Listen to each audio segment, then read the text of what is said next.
दूसरी जानिब आपको आगाह करें कि world athletics championship javelin throw qualifying round Pakistan के अरशद नदीम ने फाइनल के लिए क्वालिफाई कर लिया है। अरशद नदीम ने तीसरी बारी में 95 मीटर की थ्रो की। आपको आगाह करे हैं पाकिस्तान के अरशद नदीम ने फाइनल के लिए क्वालिफाई कर लिया है। सबसे बड़ी खबर है पाकिस्तान के लिए बहुत ही खुशी की, अरशद नदीम ने फाइनल के लिए क्वालिफाई कर लिया है। अरशद नदीम ने तीसरी बारी में 85.28 मीटर की थ्रो की है। आपको आगाह करे हैं world athletics championship javelin throw qualifying round के लिए अरशद नदीम ने पाकिस्तान से क्वालिफाई कर लिया है। अरशद नदीम ने अपने मद्दाहों से ये दुआ की थी कि उनके लिए दुआ करें, वो ये थ्रो कर ले जिसके बाद वो फाइनल के लिए क्वालिफाई कर जाएंगे और बिलाखिर अरशद नदीम ने फाइनल के लिए क्वालिफाई कर लिया है। 95.28 मीटर की थ्रो की गई है उनकी जानिब से, जिसके नतीजे में अरशद नदीम ने फाइनल में कदम रख दिए हैं। पाकिस्तान के लिए बहुत बड़ी खुशखबरी है।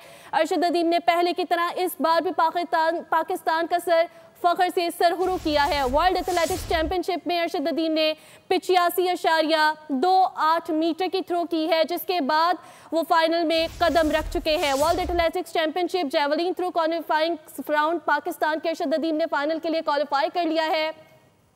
भारत से नीरज चोपड़ा ने भी इस खेल के अंदर हिस्सा लिया था। World athletics championship javelin throw qualifying round है ये, जिसमें अरशद नदीम ने क्वालिफाई कर लिया है फाइनल के लिए। पाकिस्तान के लिए बहुत बड़ी खुशखबरी है। पाकिस्तान के अरशद नदीम ने फाइनल के लिए क्वालिफाई कर लिया है 85.28 मीटर की थ्रो करने के नतीजे में।